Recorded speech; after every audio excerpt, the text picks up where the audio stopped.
Good morning, I am Anil Agarwal, former Chief Manager, Punjab National Bank. So in this channel, we are having lot of video on economy, banking and financial world. So these are available in shape of playlist. Playlist link is available in description box. You can watch these videos and be knowledgeable. So in this video, we are discussing the GST data for the month of April 2025. So country has received highest ever GST collection on monthly basis in the month of April 2025, and this amounts to 2.37 lakhs. This is showing a growth of 12.6% over previous year. This is gross GST collection. Now, if we take into account the refunds, and these refunds are now rising every year, so with the data of refunds, the net GST, that is the ultimate amount that government receives, is 2.09 lakhs, and this is showing a growth of 9.1%. Again, this is very good data and shows the robust position of economic activity in the country, that GST continues to grow. Now, most analysts say that in this GST data that is high, one reason is always April month shows the highest collection due to annual data collection also. And second contributor this time is that due to reciprocal tax that was about to come in the month of April, so there is a spurt in exports before that date, and that has also resulted in higher collection of taxes. That is the opinion of some of the experts. So real bifurcation will come in coming days. That means whether this momentum will continue in the month of May or not, that will only be seen when we will see the May data. But as of now, the April data is very, very comforting and good for the economy.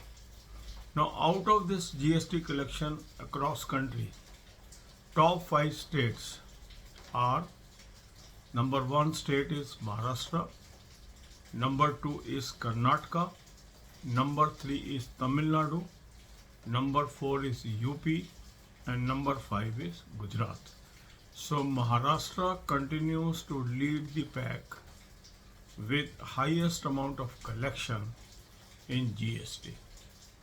So GST data gives the sense of economic activity in the country, and that's why the GST data is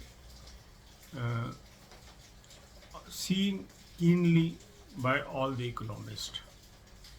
And around 10% growth in GST is normally called modest, and during the last year there were certain months when this was below 10% growth also, and certain months when it was above 10% growth also. So April data is slightly comforting because this growth is 12.6, so it is again in double digit, and it is desired that country should have double digit growth in GST data. That gives comfort to the deficit and the revenue management by the government. God bless you all. अब यही बातें हम हिंदी में करेंगे। इस channel पे बहुत सारे वीडियोस हैं जो हम इकोनॉमिक एक्टिविटी पे हैं, फाइनेंशियल एक्टिविटीज़ पे हैं और बैंकिंग अवेयरनेस पे हैं। इस पूरी की पूरी प्लेलिस्ट का लिंक डिस्क्रिप्शन बॉक्स में भी है। इन वीडियोस को आप देख सकते हैं और अपनी नॉलेज बढ़ा सकते हैं। अब जीएसटी का डेटा अप्रैल 2025 के लिए रिलीज़ हुआ है, और ये जो डेटा है इसके अनुसार ग्रॉस जीएसटी कलेक्शन है 2.37 लाख करोड़। ये पिछले वर्ष के मुकाबले 12.6% अधिक है। तो ये बहुत ही शानदार आंकड़ा है और हाईएस्ट एवर है। नेट जीएसटी मीन्स कुछ रिफंड भी होते हैं जीएसटी के हर महीने, और ये रिफंड्स बढ़ते जा रहे हैं। जैसे जैसे टेक्नोलॉजी स्टेबलाइज हो रही है तो जल्दी रिफंड्स हो रहे हैं, तो उसके अनुसार रिफंड भी हैं। रिफंड भी बहुत अधिक हुए हैं इस मंथ में, और नेट जीएसटी कलेक्शन हुई है 2.09 लाख करोड़। ये पिछले वर्ष के मुकाबले 9.1% अधिक है। अब ये जो जीएसटी कलेक्शन है 12.6% की जो ग्रोथ दिखाती है, ये इस बात को शो करती है कि अभी इकोनॉमिक एक्टिविटी कंट्री की ठीक कंडीशन में चल रही है।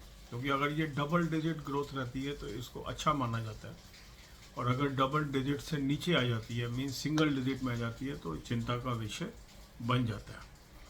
पिछले पूरे वर्ष में 2024-25 का अगर हम फाइनेंशियल ईयर देखें तो काफ़ी महीने ऐसे हुए हैं जिसमें ये 10% से नीचे भी गई है, और काफ़ी महीने ऐसे रहे हैं ये 10% से अधिक भी रही है। अप्रैल के महीने में हर वर्ष हाईएस्ट कलेक्शन का आंकड़ा छूता है। उसका कारण होता है एक तो एनुअल मार्च का डेटा होने की वजह से कलेक्शन ज़्यादा होती है। दूसरा, इस साल कुछ इकोनॉमिस्ट का कहना यह है कि जो यूएस ने रेसिप्रोकल टैरिफ लगाया है, उससे कुछ एक्सपोर्ट्स प्रीपोन हुए हैं। उस डेडलाइन को क्रॉस करने के लिए कुछ एक्सपोर्ट्स प्रीपोन हुए अप्रैल के महीने में या मार्च के अंदर। उससे जो अप्रैल की कलेक्शन है उसके अंदर इजाफा हुआ है, तो वो वन टाइम इफेक्ट भी हो सकता है जो असर मई या उसके बाद के आंकड़ों में ना देखने को मिले। क्योंकि जैसे ही ये रेसिप्रोकल टैरिफ लग गया है तो उसके बाद हो सकता है कुछ एक्टिविटी इकोनॉमिक कम भी हुई हो, मगर इसका सही आंकड़ा मई के आंकड़े आने के बाद ही पता लगेगा।